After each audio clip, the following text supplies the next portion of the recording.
You're on a GLP-1. But now you're wondering, how do I manage my side effects? What do I eat to stay strong?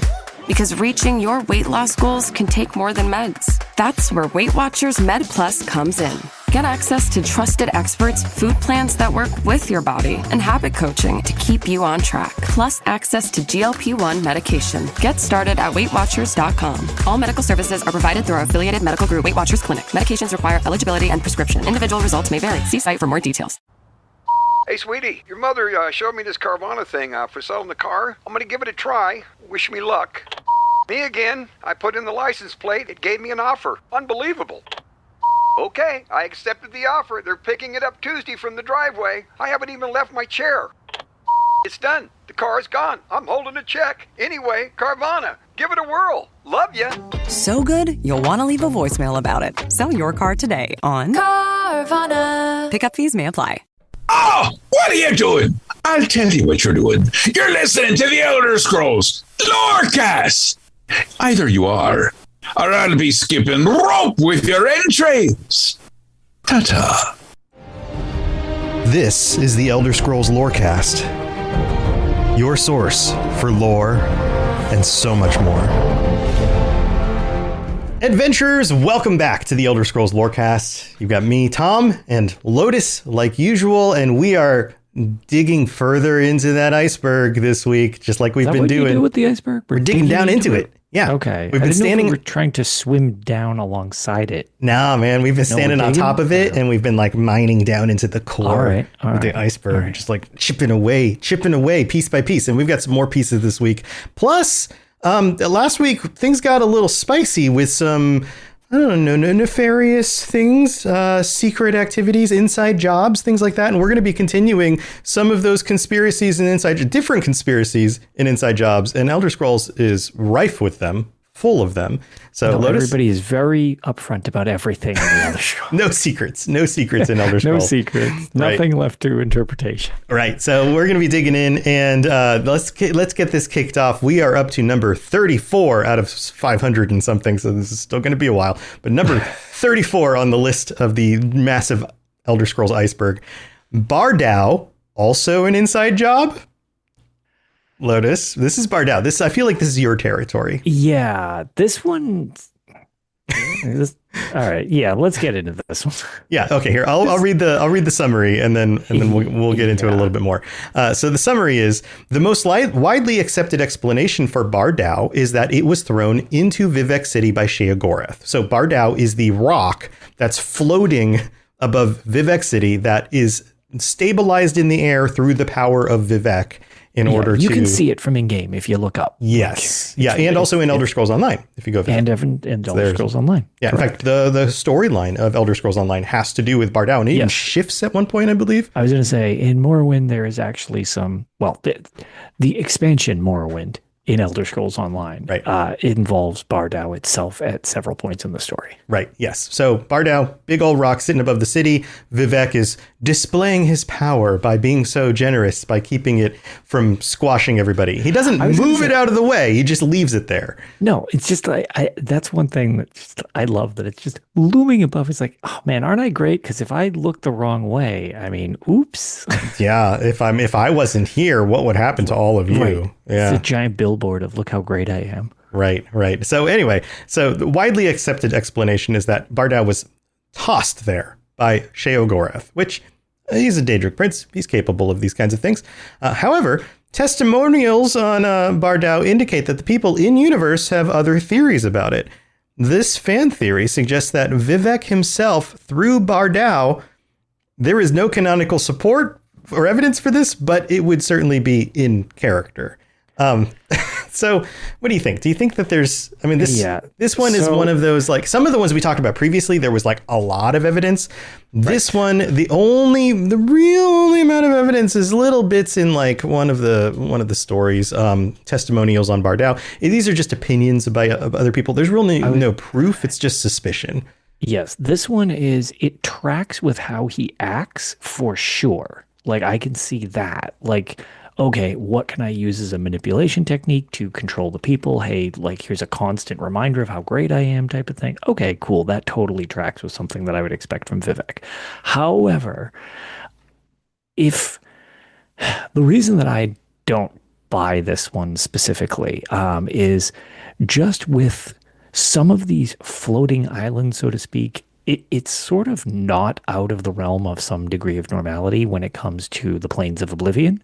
Right, so that's true. Yeah. Sheogorath is pretty erratic, and having him do something like this, just like, I'm going to blow up Vivec City, like, whatever.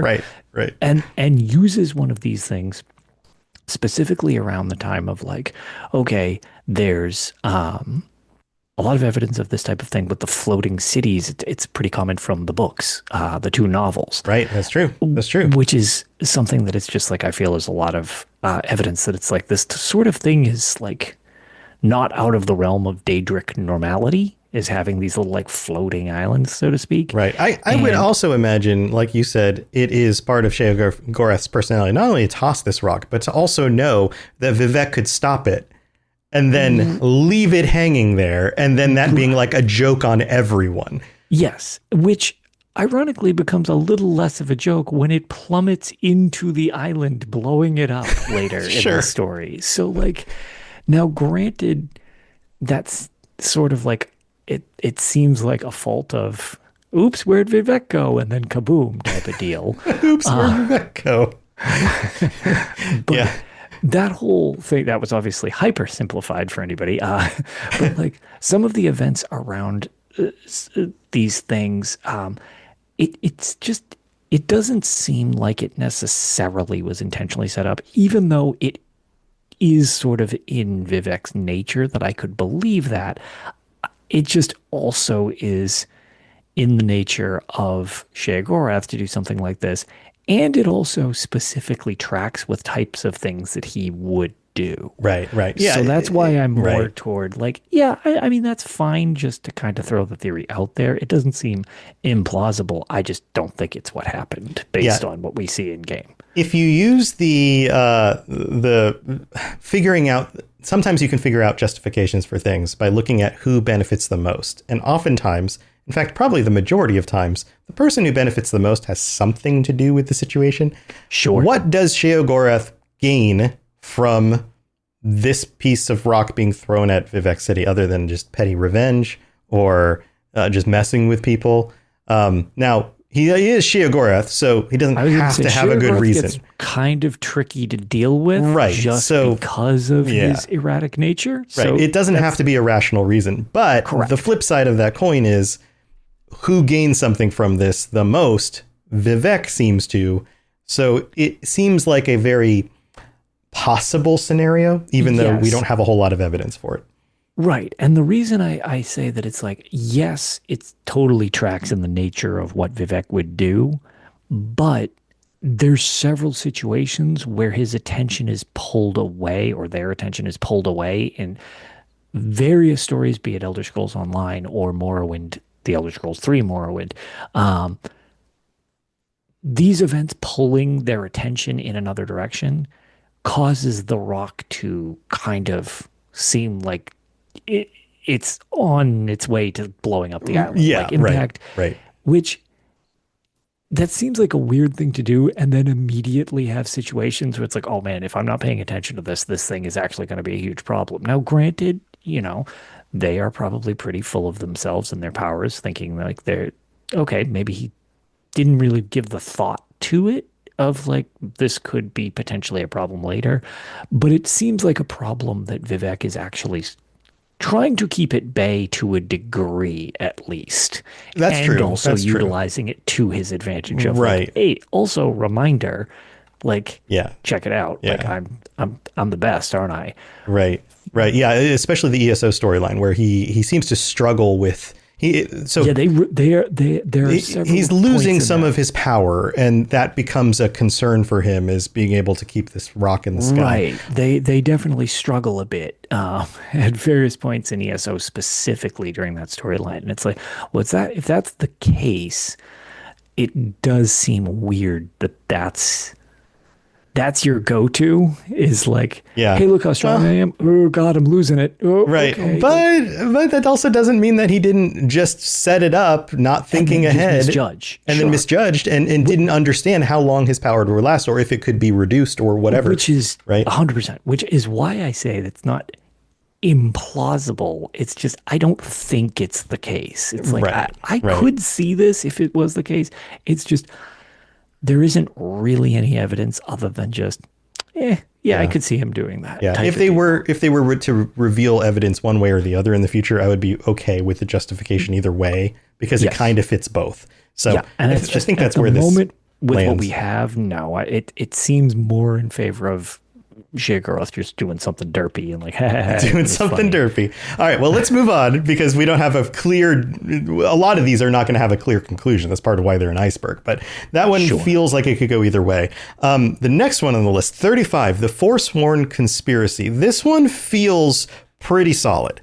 So the short description of this is Skyrim's eponymous quest, which reveals that the Forsworn are being used by the Silver Blood family in Markarth to silence their enemies. Now, what are the details here? Well, here, I'll break it down for you. The Silver Bloods, specifically Thonar Silverblood, maintains control over Madinach, the imprisoned king in rags of the Forsworn, who is held in, there's all sorts of funny names in here, so get ready because I'm going to mess them up. Kidna mine, because Madinach still holds absolute authority over the Forsworn. Thonar uses him to orchestrate hits. By keeping Madinach alive and imprisoned, Thonar essentially turns the Forsworn into a private, deniable enforcement agency. They use the Forsworn to murder, intimidate, or bankrupt their business rivals and political enemies, allowing the Silverbloods to acquire more land and wealth under the guise of Forsworn attacks. What could we do? Who would control the Forsworn? They just do what they want. That sort of thing, right? Yep.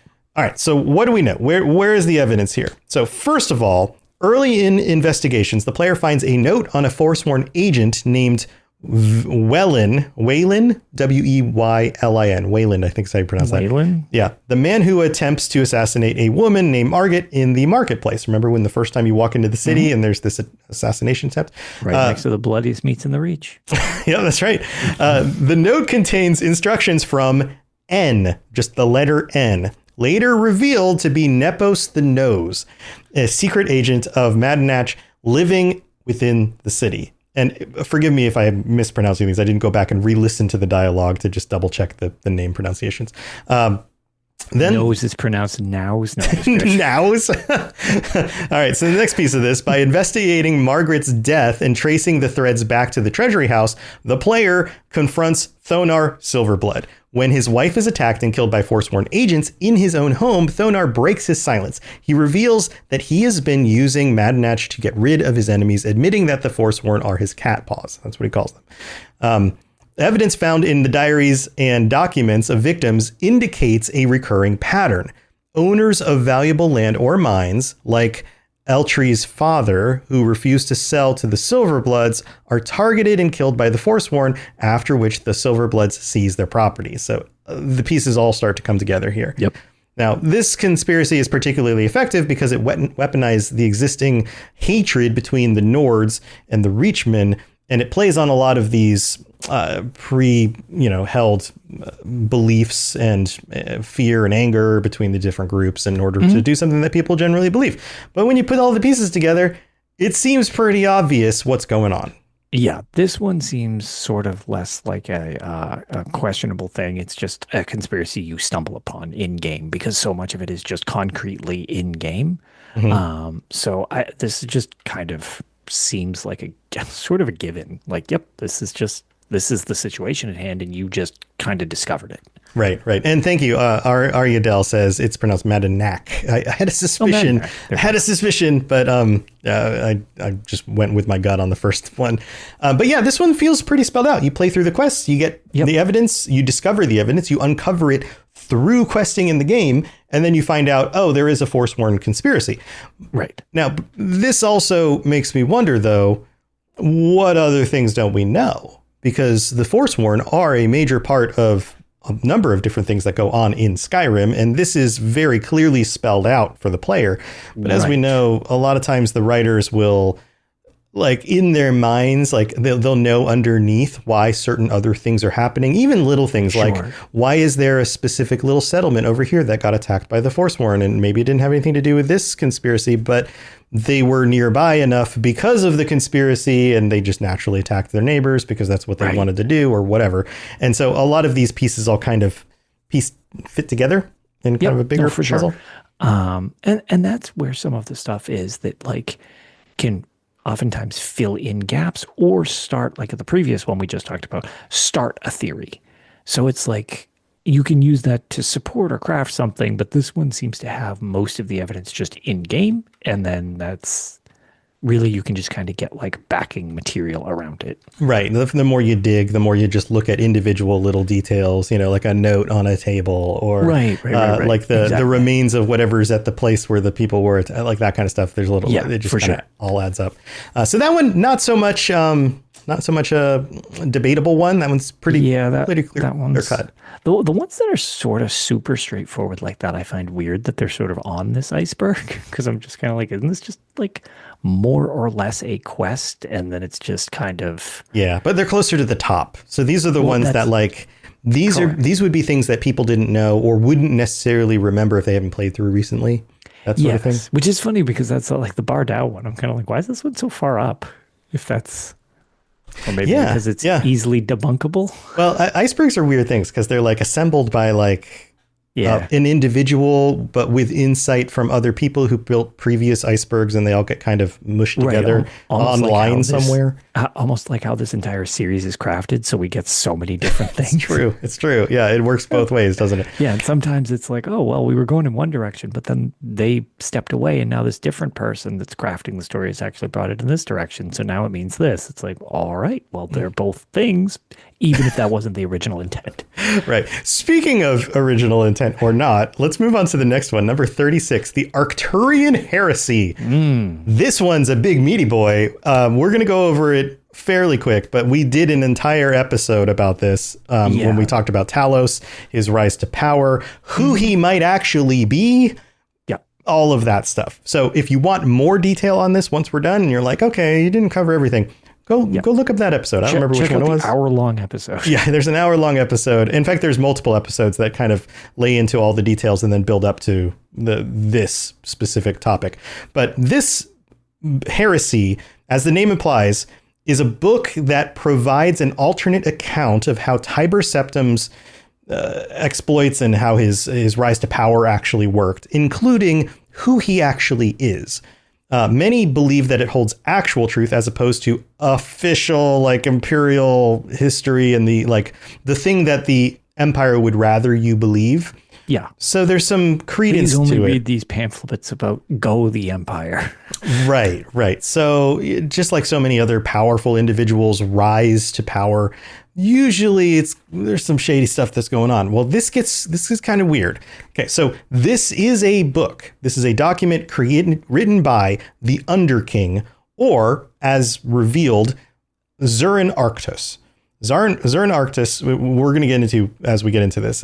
This text posits that Tiber Septim was not a single person, but a composite entity formed by the merging of oversoul, or an oversoul, basically the merging of souls into an oversoul. It's probably the best way to say that.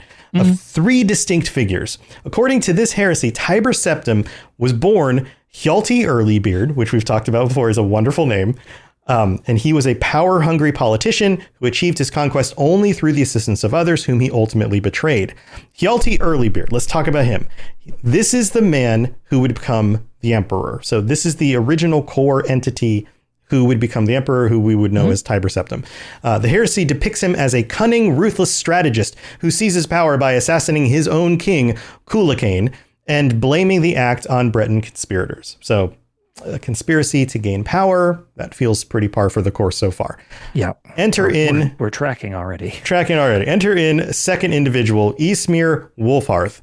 Ysmir is an ancient resurrected Nordic king and a figure of immense power, often associated with dragons, Shor, Lorkhan, Akatosh. Like he goes way back, right?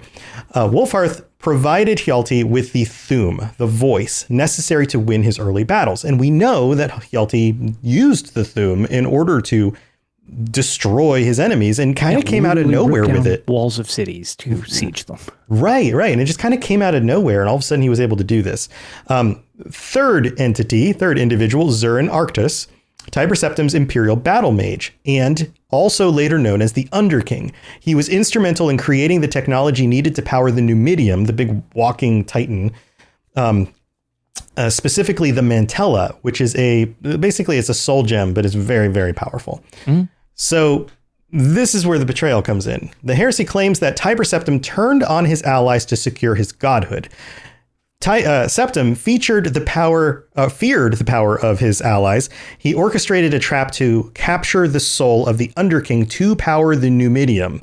During this confrontation, a violent magical exchange occurred between Zurin Arctos and Wolfhearth. In the chaos, Wolfhearth was destroyed or his essence was captured, something like that, and Zurin Arctos was mortally wounded. His heart roaring a hole through his chest. And of course, if you actually read the document, it has all of this very odd language. Yeah, shows very up. flowery wording. Yeah. Tiber Septim secured the Mantella, activated the Numidium to conquer Somerset Isles, because the issue was that he had a hard time beating the High Elves. And with the use of the Numidium, he was able to march into their island and basically destroy them with it.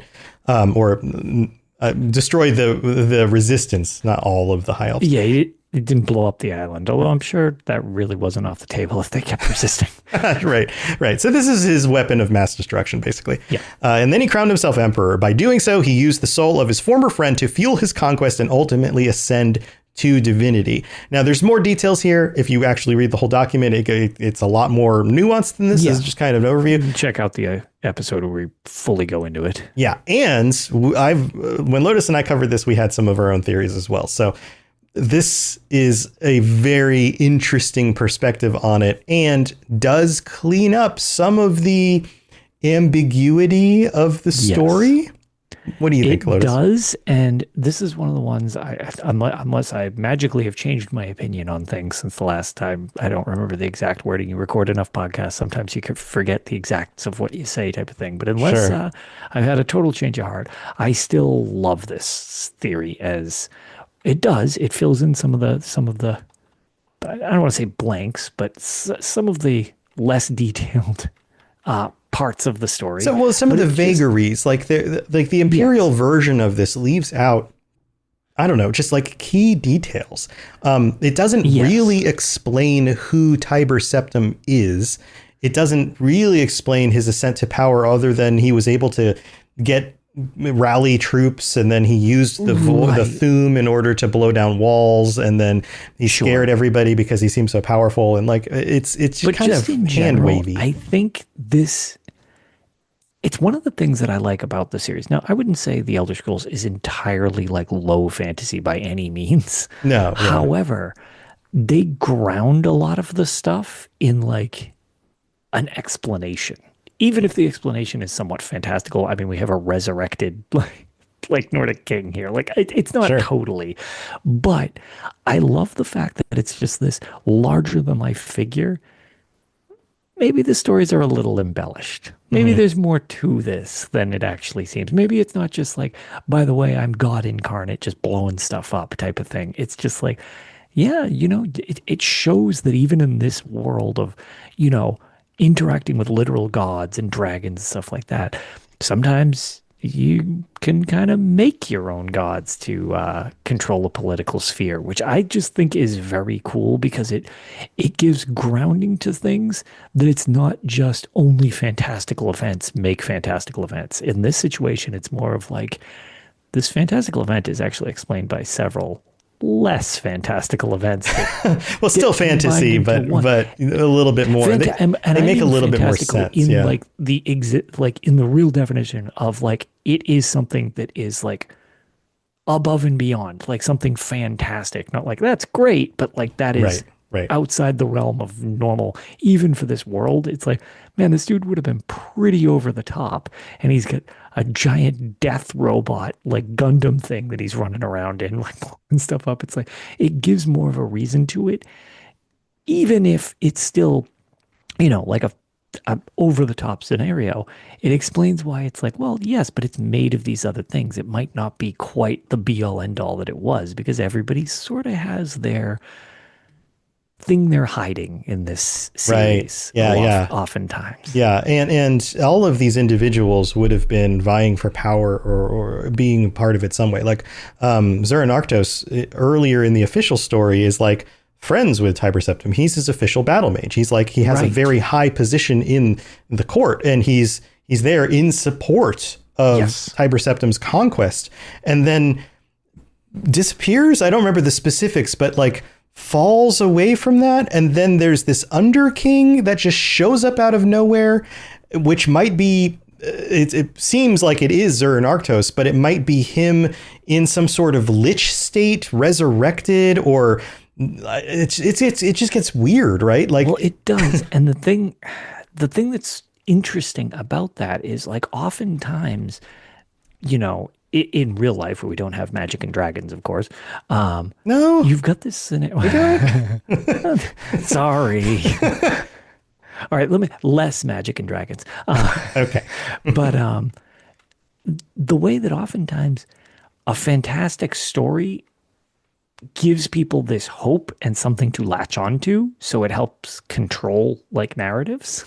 Yeah. So when you can do something like that in this series, it makes it feel all the more real too, where it's like, oh man, we need to make our own extraordinary event type of thing. So what we'll do is, these things happened and this event happened. We'll just say it was one thing. One thing was all powerful. Yeah, you want to get behind us because Tiber Septim is part of our thing. Like, oh, look, and he did all these things rather than he did this one thing. Wow, that's very impressive.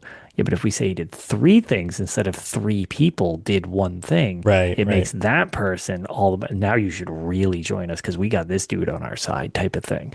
It's a very cool political manipulation of information distribution, I'll put it. Right. It also matches a lot of real world situations. So, for example, like if you study the history of Rome, which I'm sure everybody's dabbled into a little bit, like the origins of Rome go back to Remus and Romulus, and their story is way more myth than it is actual facts. Right. Because the myth is what was important. The myth is what people inspire people. The myth is the thing that was the fun story to tell your kids. The actual facts disappeared very quickly. Exactly. And it's like, when every person adds a little embellishment to the story, you get 12 storytellers later and you don't even know what the story was anymore. Right. Another fun point is, for example, in Western society, such a large percentage of the population is Christian, and the Christian mythos includes the idea of a resurrected individual, Jesus Christ, and that individual was also born of a virgin and was the son of God. But that's not an original story. In fact, if you study history throughout the Middle East, that same story is told multiple times over about a lot of other people in lots of in mostly that same kind of scenario of being like the actual son of God.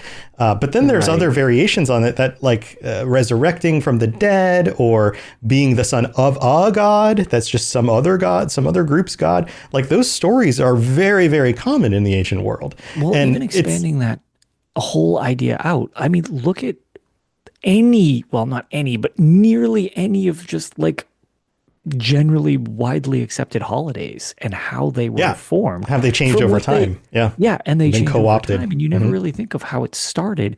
It doesn't really have much to do with the original ideas to them anymore. Right. Yeah. Like Christianity, like Christmas and Easter are not actually anywhere near when those dates would have actually occurred. Sure. Right. Because they took over other pagan holidays. Right. People know about this. They balanced out with, the other pagan holidays, and they became the new thing that we have. And it's a little combination of a lot of different stuff and was adopted by people. And it's just like, it's interesting just to see the evolution of how information can get altered, even if it's not super intentional sometimes. sometimes, and other times, it is. Yeah, I have a theory that so much of being a human being is wrapped up in the concept of storytelling.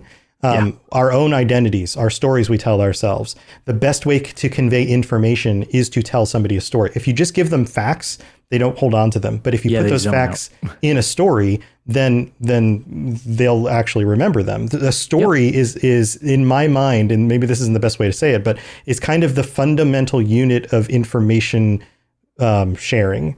Yeah. And so what that means is, historically, and this works for Elder Scrolls too, the stories that get passed on are the ones that are the most interesting, the ones that are the most beneficial, the ones that tie to people's identities the most, not necessarily the ones that are true. So, well, I mean, look at the entire, profession of spinners in the, what do you call it? In the Bosmer race. It's like spinners, literally their job is to spin the stories and physically craft them into like the stories of the world and stuff like that. That's just, they keep that knowledge. That's a thing like we do in real life all the time. I totally agree with you on that one. Yeah. It's like we will the story into existence and then it becomes our reality. Yeah. All right. So that's the Arcturian Heresy with a nice little sidetrack to other things. We've got another one. This is number 37, the Fairie Chain. Now, this one, we've talked about this in the past, although it's been a while, Lotus. This is a theory developed by the scholar Artabazus. You remember Artabazus? Sure don't. Yeah, that name for some reason sticks in my head. He suggested that elves actually belong somewhere along his hierarchical chain of fairies. This is described in his book, The Fairy, as being controversial and may very well be wrong, and no other lore or references throughout the series support this idea at all. Now, what's interesting about this is that we have a general understanding, again, according to the stories, according to the myths of creation, how man and mer and beast races came about. And depending on who you ask, different people have different beliefs. But the general understanding of the elves of their own creation is that they descended from the gods. That you go back far enough in their lineage and they were all god-like beings at one point.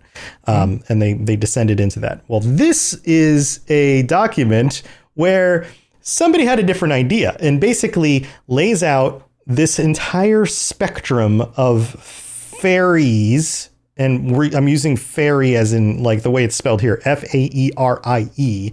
Yes, as in like of the Fae folk. Of the Fae, which relates to J.R.R. Tolkien's understanding of fairy and fae and fairy tales. And this goes back hundreds of years in, Western mythologies and those kinds of things. But in general, he consolidates it. Everything basically is down to this lineage. Everything from the smallest little pixie and things like that exist in Elder Scrolls. They do. They're less common. Yeah. Right. But like pixies and then like nymphs and imps and goblins and all sorts of other things, all the way to like tree spirits, up all the way on the far end of the spectrum to godlike beings. And this document posits that man and mer are actually somewhere in the middle, which the elves, of course, find highly insulting. Yes, wildly offensive. Wildly offensive. Like, how dare you put us right in this spot between this thing and this thing? We're nothing like that. Like, yeah. So, but I love that this is basically a synonym for, or like an analogy for discovering evolution.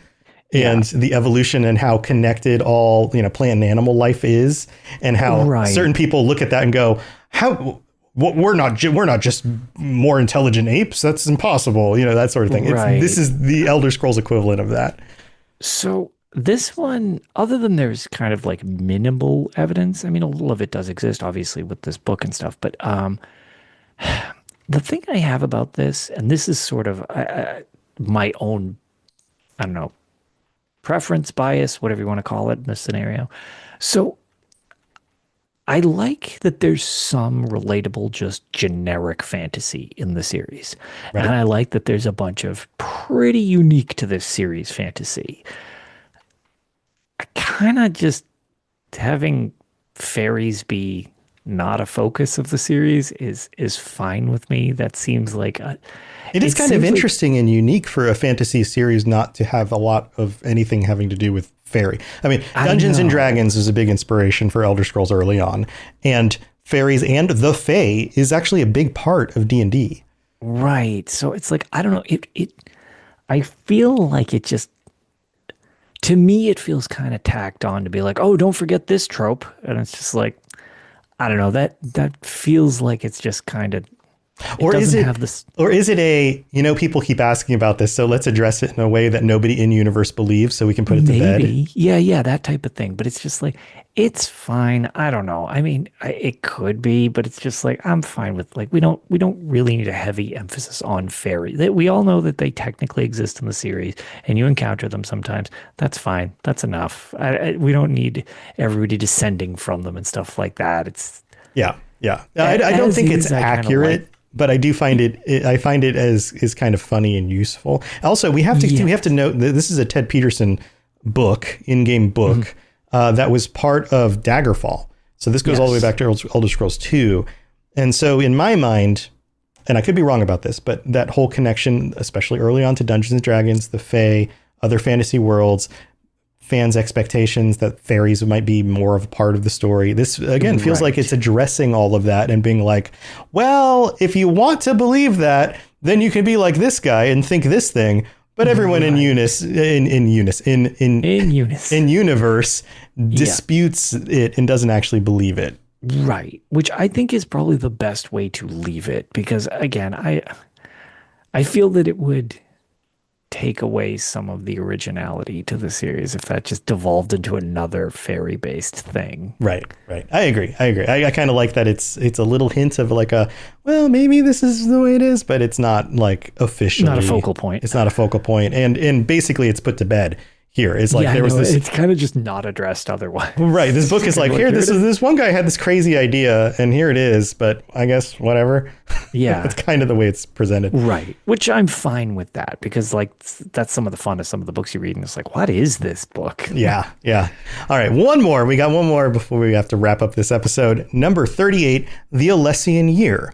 All right, I'm going to read the description on this one. This one's a little weird. This one's a little weird. Remember, before we get into this, remember that dragon breaks are a thing.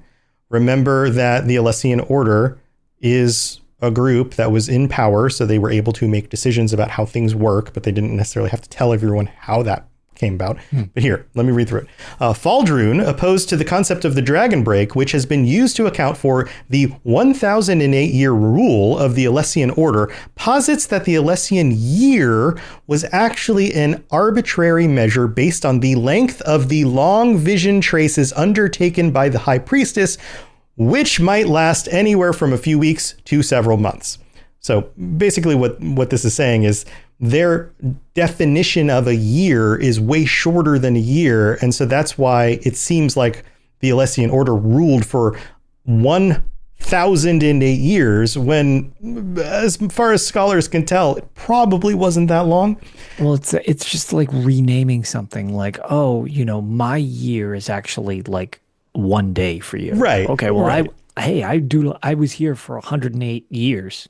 No, you were here for a third of the year, not even. Right.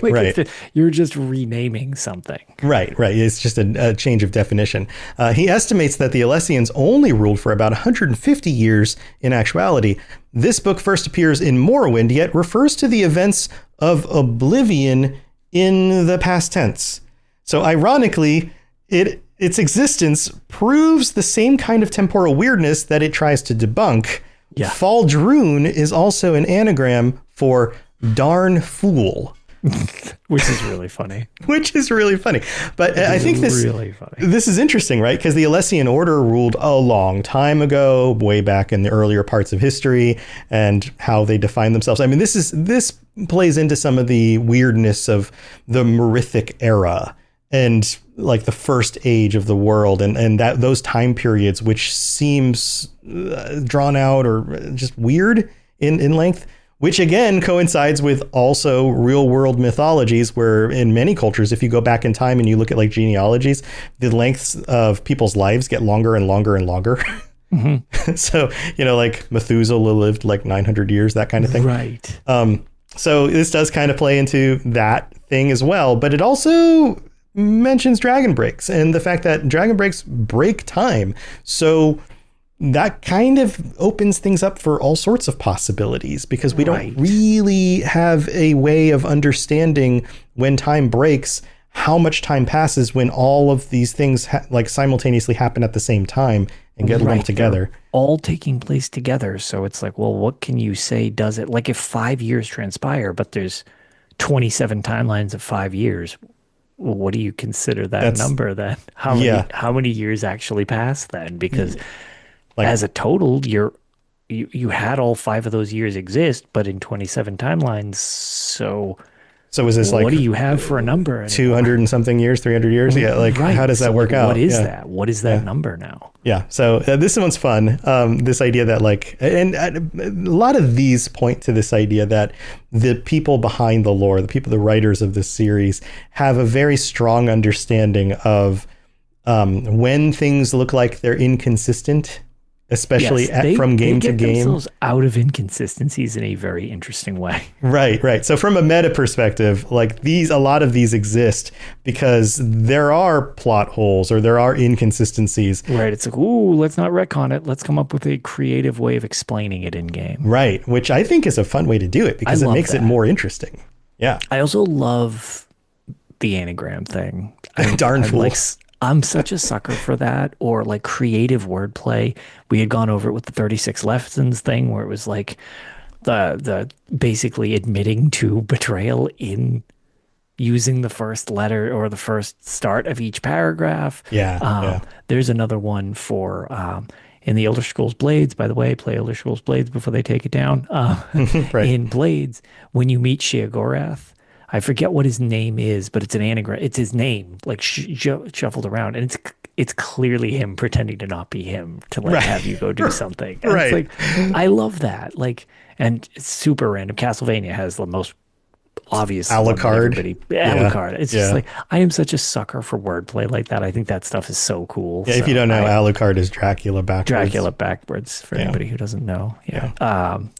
Yeah, love that stuff. I am this one gets bonus points just because of the anagram part, but in general, this is interesting.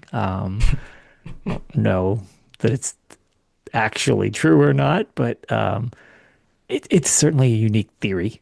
It's fun. I'm glad stuff like this exists, and maybe it's true, but who really knows? Again, everything in that area is so fuzzy in general and nebulous. It's like, maybe. Yeah, there you go. So that was number 38. That's where we're going to finish the iceberg for this week. But don't go anywhere. We've got our random UESP page. We've got to thank our patrons and, some other stuff. We'll be right back. This is the new Weight Watchers, built for real life and real results, no matter what mode you're in.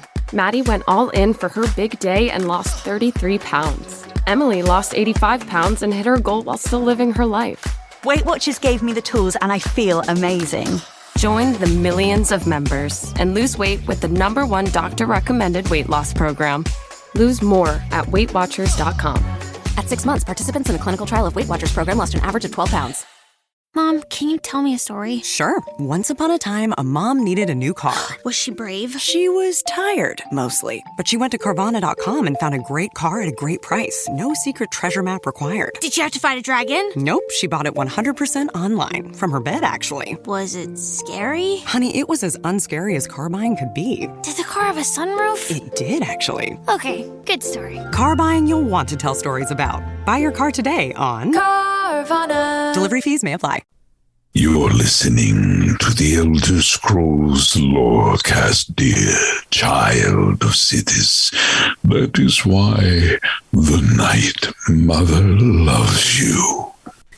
All right, we're back, which is always funny because for our audio audience, it sounds like we get up and take a break, but for our video audience, we just hit the button. Just always sitting here pressing a different button. Yeah, but it's mostly an audio audience. Anyway, hey, thanks for your support, patrons. Patreon.com/Elder Scrolls Lorecast if you'd like to help support the show and get some cool stuff along the way. Also, join us for our patron chats. We have a patron chat coming up next week. It's next week, right? Yeah, Thursday the 30th, the very last day of the month. And so there's still time to join us, to sign up and to be a part of that, and also to get to vote on what we talk about this week and this month. So come be a part of it. Also, welcome to our newest patrons, Elise R, Malk, and Noxus. I think that's how you pronounce Noxks. Malk, like with vitamin R? Yes, with vitamin R. Also, thank you to our Daedric princes who get shout outs every week. Kira C, Blinding Vision, Hirsine, Peter R, Austin B, and Mintaka. Thank you for your continued support. And if you'd like to help us in other ways, think about leaving a 5-star review wherever you're listening to this. And if you leave a 5-star review on Apple Podcasts, we'll read out your message on a future episode of the show. So thank you everybody for that as well. Plus you can just leave comments. If you listen on Spotify, you can comment on the episodes. You can correct me on my speaking, which happens all the time. And you can also join us on the Discord. There's links in the show notes. But before we get to the random page, I've got it right here and ready to go. Lotus, anything else you want to share before we head out? No, not really. I was going to say exciting stuff happening as the Elder Scrolls Online continues their new season style setup. It's probably a pretty good time if you were interested in it to start checking it out there. I'm very excited for some of the new content to do with like the group activity stuff. So yeah. But lots of updates just keep coming. So yep, they do. And I'm continuing to upload my Let's Play of Daggerfall that we had backlogged.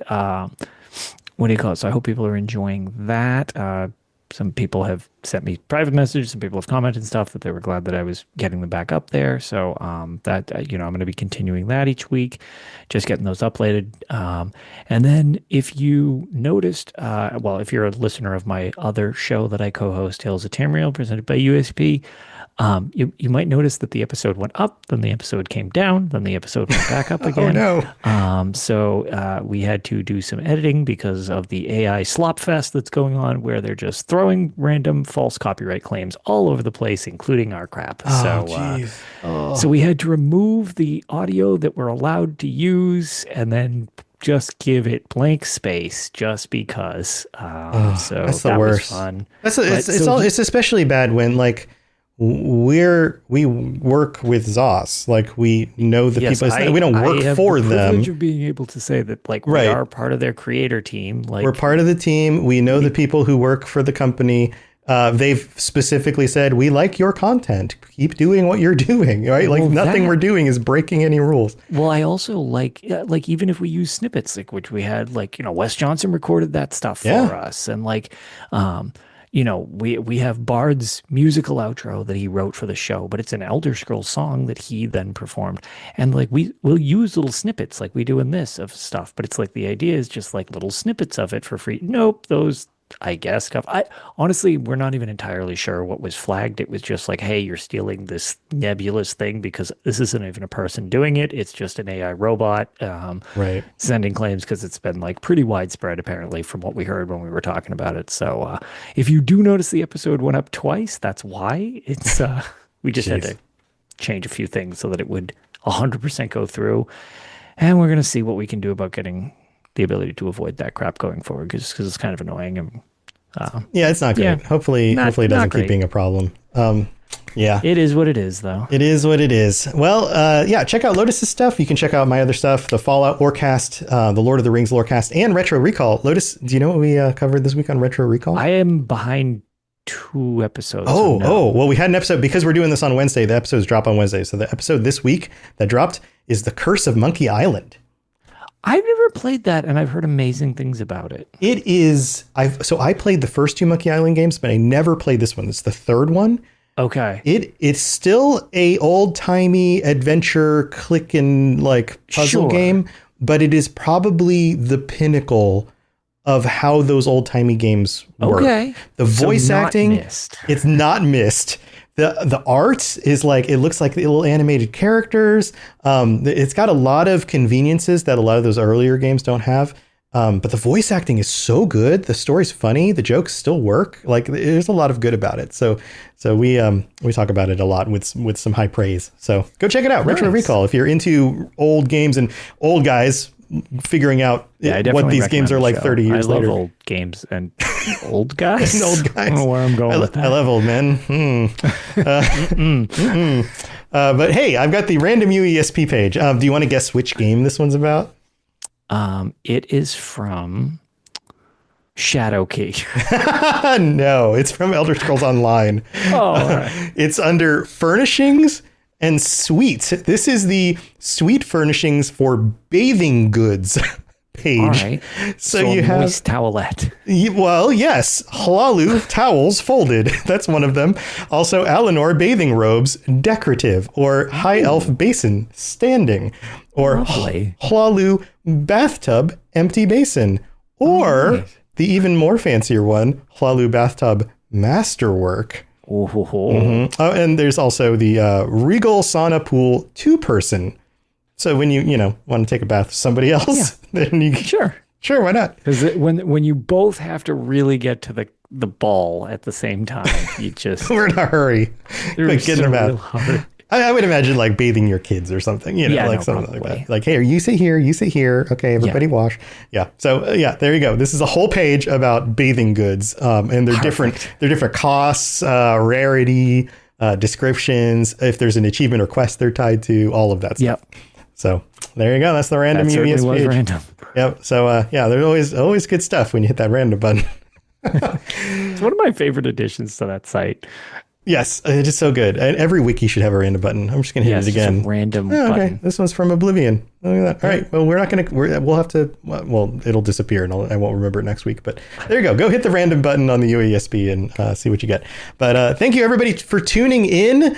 Chat, thanks for being here. So glad that you guys were able to stop in on a Wednesday instead of a Thursday. Everyone tomorrow is going to be very confused when we don't have a live stream. But this will be up, regular time and all that everywhere. But go hit a random UASP button. I can't talk. We're going to end the show. Have a wonderful week, and we'll see you next time. Thanks for tuning in to the Elder Scrolls Lorecast.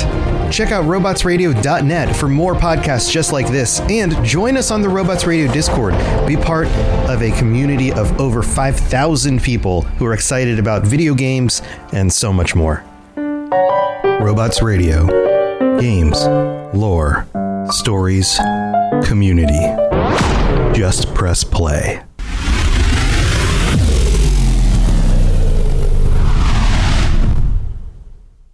Mom, can you tell me a story? Sure. Once upon a time, a mom needed a new car. Was she brave? She was tired, mostly. But she went to Carvana.com and found a great car at a great price. No secret treasure map required. Did you have to fight a dragon? Nope. She bought it 100% online. From her bed, actually. Was it scary? Honey, it was as unscary as car buying could be. Did the car have a sunroof? It did, actually. Okay, good story. Car buying you'll want to tell stories about. Buy your car today on Carvana. Delivery fees may apply.